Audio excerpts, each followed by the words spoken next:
Oh, hello. I'm Mark Pikert, founder of Meet Me at Crafty, and today is the very first episode of the Meet Me at Crafty podcast.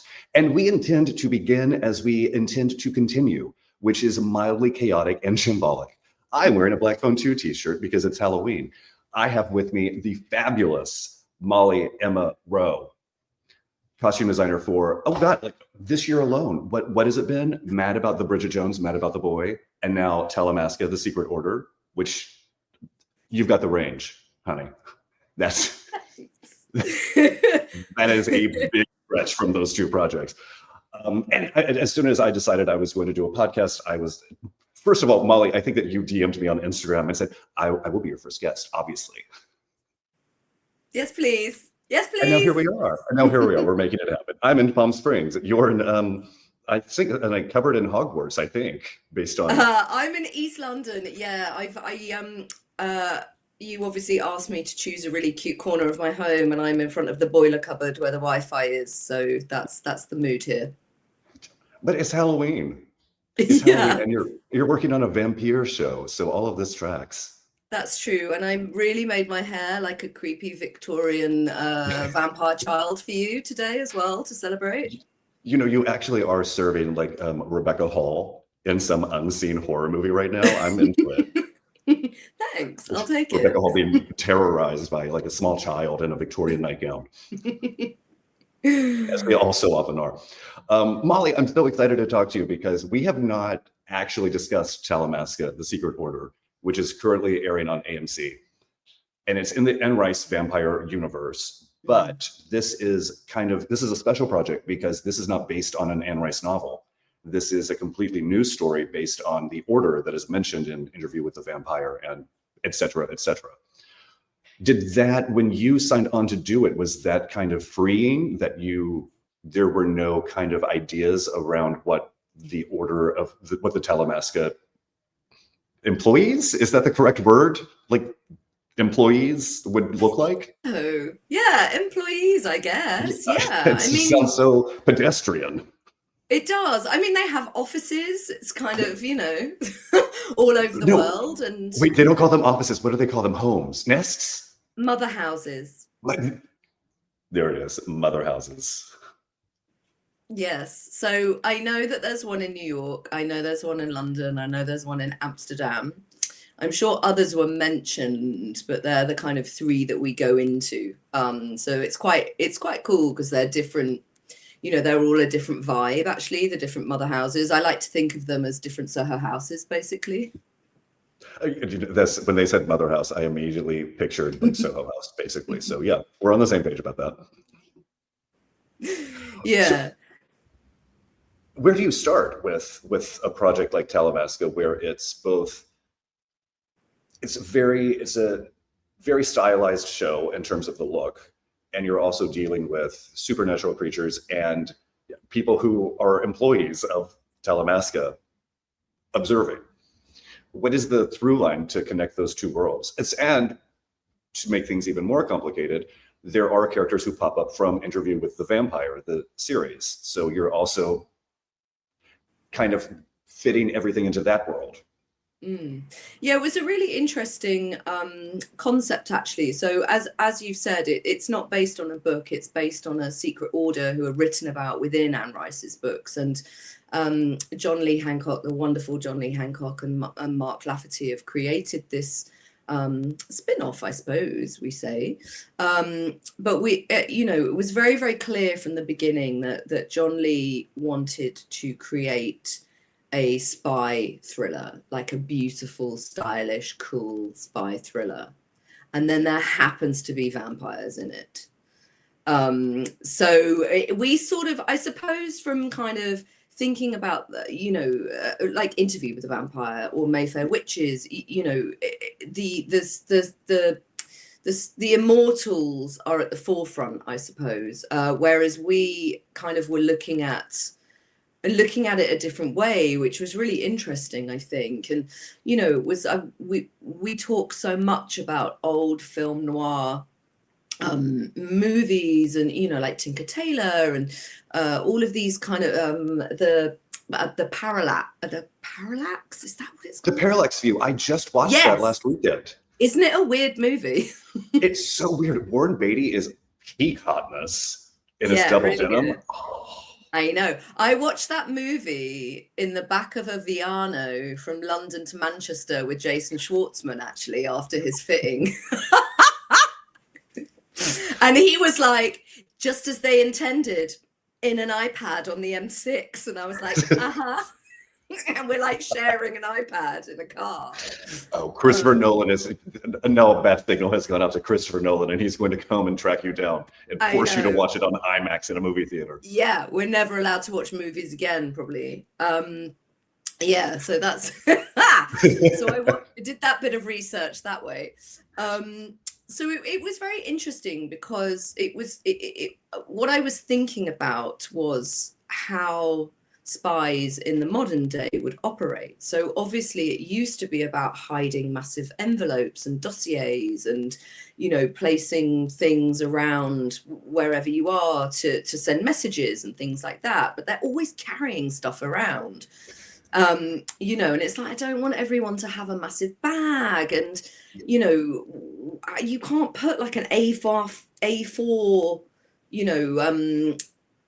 file in your pocket. So how is the information? And then we were like, I guess everything would be on zip drives now, and this and this. And so that's why at the beginning there's a zip drive hidden in a cigarette packet that's hidden in the playground. And it's like, so we were all kind of reimagining all these amazingly stylish, cool movies that we all kind of grew up with loving, and then being able to reimagine them for a contemporary world was really, really cool. It was really because we were sewing pockets into everything and thinking about how people could carry things. And Helen, which is Elizabeth McGovern, we love her, her character, it was like she's out all the time, she's walking around New York all of the time. What's she wearing on her feet? Is it waterproof? Is it practical? Is she still blending into the places she's going because she looks really chic and she looks really elegant, but there's still a practicality, to what she's wearing? And like, does a gun fit in her handbag? It's all of these kind of things. Yes, it does. It's all of these kind of things. And I remember actually I did a movie many years ago with Rosamund Pike that was set in New York, and she was playing an FBI agent, and we were very lucky that we both spoke to some FBI agents from the New York field office, and we were learning about where they keep their guns, where they keep this, like what they do, what they wear to kind of hide in plain sight, and all of these kind of psychological things that they take into account, like painting their nails because it holds attention when you're talking to somebody, and all of these kind of things. So I was trying to bring all of this knowledge in as well, because it felt relevant to our research. I love that you walk into this production meeting and you're like, guys, I know all about spies. I've interviewed the FBI. I'm the expert. Listen to me. And they just rewrote the scripts based on you. Yeah. That's all it takes. You're the Swiss Army knife. You're just going to show up with everything anyone could need. It was really amazing process, actually. Like Mark Lafferty was our showrunner, and Mark and John Lee were so incredibly collaborative. And I think, we would the scripts would come out, and I would kind of, there's lots of people being on the run and people not being at home, and people, so it'd be like, well, what about this? And do we need to do a change? And how can we do this? And then another draft of the script would come out, and things that I'd spoken about with them would be incorporated into the draft. And it's very, it's very humbling and very flattering to kind of have that dialogue with people where we're all kind of building the show together, so it's the best it can be. And I think visually you can see the difference. I think it really shows that it's very cohesive. Well, I mean, that's such a great point, because if you have a character on the run, you have to kind of, not retcon, that's not the right word, but you have to build that in to the costume way episodes in advance, so that they have layers that they can remove. They have a jacket that they can use for whatever. So, I mean, you're playing chess, basically. Yeah, The I tell you entire what, the design amount of of the the amount of scripts that come out where it's like, so and so's put their hoodie up, and you're like, they're not wearing a hoodie. They haven't been wearing a hoodie for 3 episodes. They're gonna have to get a hat from somewhere. I mean, you were talking about the character Helen, which is she's so chic, and the practicality of the footwear. But what I'm obsessed with is you put her in practical footwear. You also put her in silk blouses, the least practical blouse that one could wear. But it's so perfect for her because talk about a woman of a certain age blending in. That's you don't look twice. Like you just see her as like a chic Upper East Sider, and then you move on. Yeah, yeah. I mean, Elizabeth is a literal dream to dress. It's like she's a clothes source, right? You just put anything on and you're like, oh God, if only I could look that chic. But I think Howard Berger, our head of hair and makeup, like her look is so striking. She looks so incredible. And, you know, I think also what we really wanted to do was celebrate a woman of, you know, we wanted to celebrate her grey hair. We wanted to celebrate how we look when we're older and how fabulous we can be, and kind of crush some of those stereotypes massively. I think about how we present ourselves. And I know that we spoke when Bridget Jones was coming out, and you know, it was a similar thing. Like I think it's really important to kind of come into the modern day with how we present people who of all ages as well. I think we're sort of getting past that stigma. I think if it feels good. Well, I want to get back to Bridget Jones because I mean, you should see how short my shorts have gotten ever since you and I spoke about busting the stereotypes. I'm a woman of a certain age and I've got legs. I'm going to show them off. Yes. But I'm curious with Talamasca, what was your planning process like? Were you hiring an illustrator for this project? Were you, was it off the rack? Was it more bespoke? So it was a real mix, actually. I worked with an incredible concept illustrator called Louise Burrows. She always does my concepts for me at the beginning of a job. And we did Guy's concepts together. We did Jasper's concepts together. We did Burton and we did Helen. Because they, you know, they really felt like the big kind of, you know, and they're all in the first episodes, and they were our kind of big beginning, I suppose. And it's always really great because because Louise is such an incredible artist that she captures them so perfectly that you really can kind of see what it's going to be. It's kind of mad, actually. And you know, it's a huge luxury to be able to work with a concept illustrator. You know, I mean, I do always now, but it's only been in the last few years. And I think we have to do so many kind of show and tells to the studios, and you know, kind of sell our looks in quite a short kind of time frame before we get actors and you know, available to us. So it was really great to kind of explore some of those things that way. And then generally throughout the show, there's some contemporary buying and there's a lot of making. Burton's costume, obviously, was made. Jasper's leather jacket was made, and then pretty much everything else is from Varvatos, actually, because he's just the coolest person in the world, Bill Fichtner. God. I mean, he's Also talk about great gray hair. He's the coolest, most wonderful human being. I'm obsessed with him.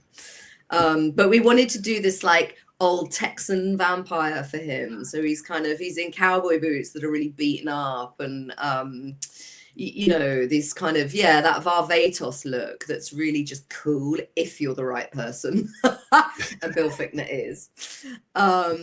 You know, and he just sort of, the way just everything about him is so effortlessly cool that, you know, he really kind of inhabited, and you know, we wanted to create new vampires as well. You know, it's that's the thing. Well, I think that one of the delightful things about the show is everyone is so compelling, and partly because they all look hot as fuck. but all of the characters are so compelling, and you don't know who Guy should like throw his lot in with. Is it Helen? Is it Burton? Is it? I mean, Burton makes a very compelling case about Talamasca being maybe problematic. Yeah. But when Yeah. when a project like this has a lot of reveals and reversals and twists, without getting into spoilers, of course, AMC would never let me do anything again. I'm curious We're how both banned. early. We're not allowed to How speak to each early? other ever again. We'll just have to take it back to Instagram DM. The best part of the entire summer was DMing with you about interests like that. I have to say that on the record, like that was a real joy, a real joy. She wore one of my dresses. Can She you did. believe it? Oh, and for that fight with Miranda too. What a waste of that great dress. Really good. She can Covered in sip pussycat. scotch. Yeah. But how early are you finding out about plot twists in terms of designing? Is it early enough that it factors in, or do you kind of have to retcon it? Do you know what? I think one of the things I always try, I like to think that I always have a great relationship with the directors that I work with. And one of the reasons is to kind of, hopefully they can't hold their water too well. And I can kind of get things out of them. And it does work, actually. It does, because it's like, I think it's because they can see that I really want to know for a reason. But like, there's something quite huge in the Talamasca, and I had read 3 episodes, I think, and I was like, you have to tell me, is it this? And they were like, couldn't possibly. I was like, no, I have to know, because surely I have to know because of this. And they're like, so it's like trying to like get it out of them. But sometimes I'm like, is it because it's not fully formed as well? Because I think that, in the kind of showrunner way, especially when we're inventing something, we're not going, it's not coming from a book. We're adapting things, I think when they see how actors are playing something or how the dynamic is, and narratives can shift. So I think sometimes it's sort of keeping their options open maybe a little bit. But there was a spoiler that I guessed, and they were like, do you think anyone else guessed? No, I think nobody is as invested in this backstory as me. Well, I mean, this is why you were uniquely qualified to design a spy show. You yourself are a spy, constantly trying to extricate information from showrunners and directors. Yes. Does your gun fit in your handbag? Yes, it does. It's a Wonderful. dictaphone.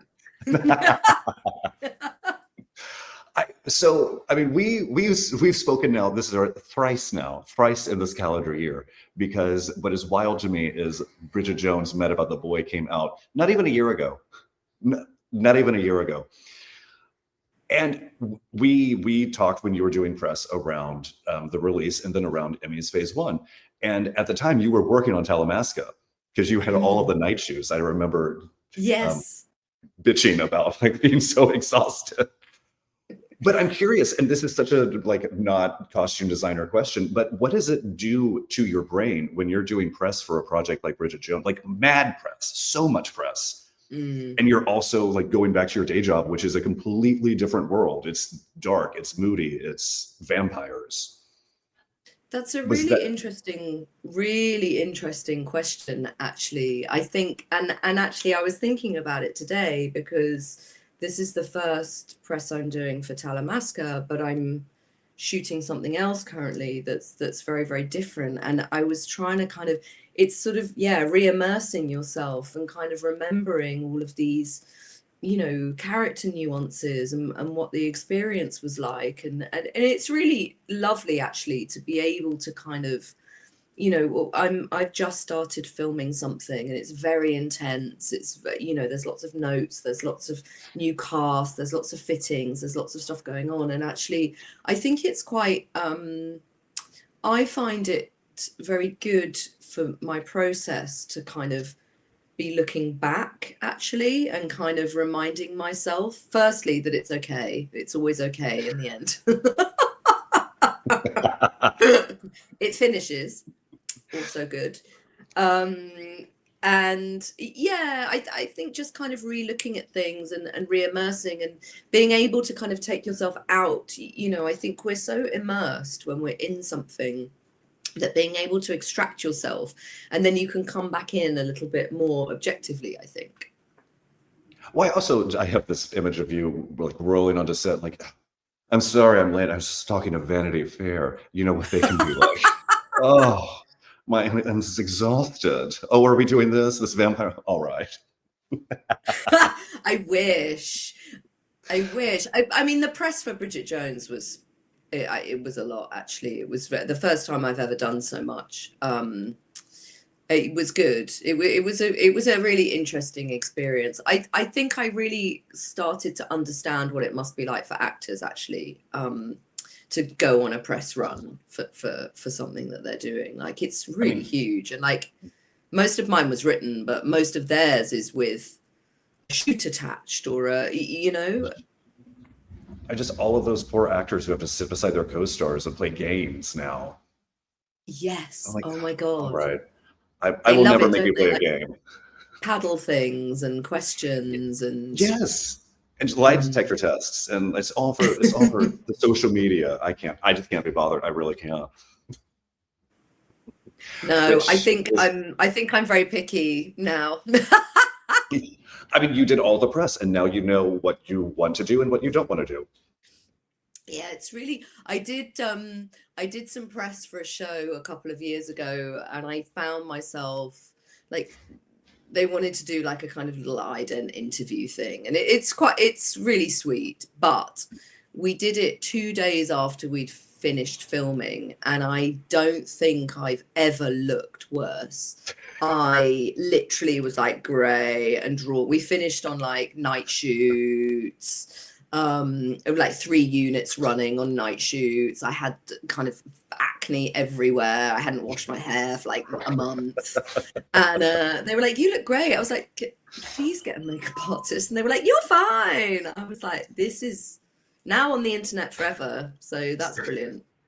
I mean, this is very Carrie Bradshaw, single and fabulous. Yeah. Exclamation point.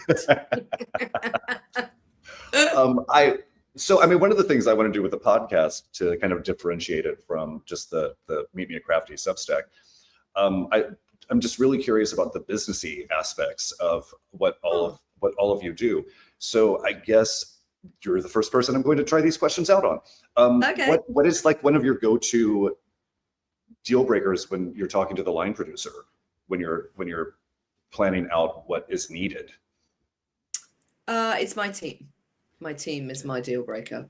There's certain people, not roles, but humans, specific people that I have to be able to work with.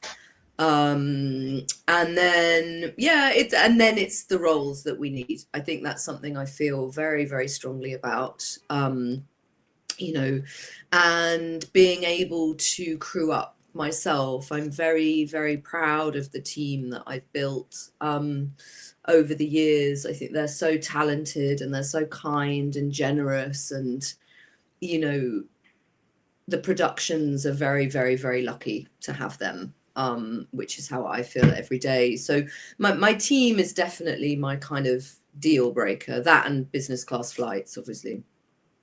Obviously. That's such a touching and sweet answer. I was really expecting like Twizzlers or something deranged. Yeah, I mean, Twizzlers and my team. I think the other thing as well is being able to run a first pass on the budget myself. Because often, you know, the budget for a show is kind of done, you know, based on many different things. But what it's not based on is a costume designer reading the script and knowing how much it will cost to do it, you know. And invariably, you know, I think that budgets are templates and one size does not fit all. There was a really big there was a really big phase where I was doing period shows, but they were definitely being budgeted as kind of contemporary shows. So that was a big like, but like I can't buy anything in a shop, nothing, because it has to be from the 70s, you know, which seems obvious. And yet. And yet. And So yet. that's probably the other thing is like, you tell me what the budget band is, then I've got some kind of idea about what the episodic budget is, or the movie's budget. Then I can kind of work out some idea of what that means for above the line and below the line. And then I can kind of work out how much I think that means should have been put aside for costume. And then I can compare it to what they say they've put aside for costume. And then I go away and I do a pass on the script, which is usually about triple either of those figures. But isn't it? Of course it is. Please, it should be quadruple. Just pad it a little bit. But isn't it wild that this is such a huge part of what you do professionally and nobody really talks about it? And there's not really any kind of understanding of, you're also having to do math. Yeah. Do you know what? I was talking to somebody about this the other day, a friend of mine who has no idea what I do. It's kind of brilliant. And so it was very interesting, kind of, it's like, yes, there's the budget. There's also, managing people. That's not really a thing that people think. Like we're a manager of a department ultimately. Yeah. So, as if working in any other industry, it's a similar kind of thing. And then there's everything that's on the screen as well, and all of our legal requirements with clearance and things like that. That's a huge part of our job now. Like the clearances, the number of stories in the last year alone about like Duke University being so annoyed with the White Lotus when he's wearing the shirt.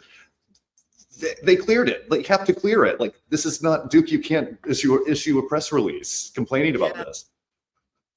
Yeah, it's really, do you know what? It's actually the biggest change, I think, in our department that's quite detrimental. Like, I remember at the beginning of my career, brands would be so excited if you bought something and then someone was wearing it in a show or a music video or this. And I think someone sued somebody and then it was like the gateway opened.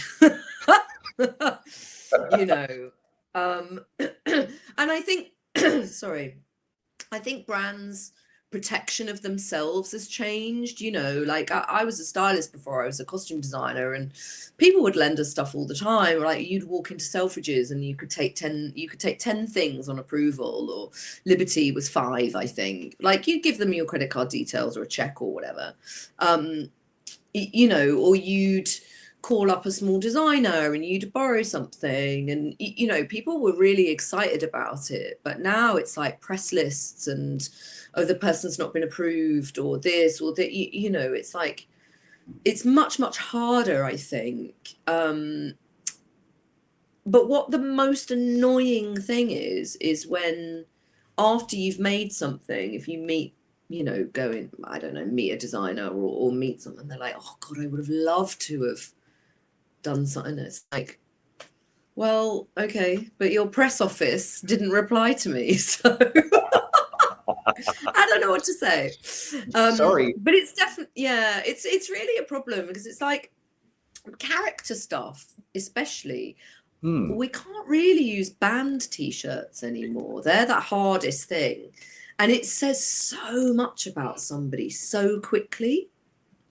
Band t-shirts, fan t-shirts, all that kind of stuff. And it's like, we kind of make fake ones, but it's like, it's not reading as the thing. You're not reading that character straight away, Yeah.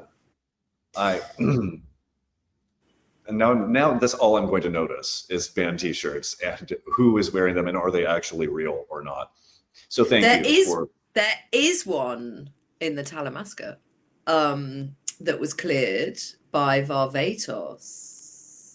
worn by the one and only Eric Bogosian, aka Daniel Malloy. Yes, that's right. Oh Yeah. my God, we're now at 30 minutes, which is far longer than anyone should ever have to listen to me talk.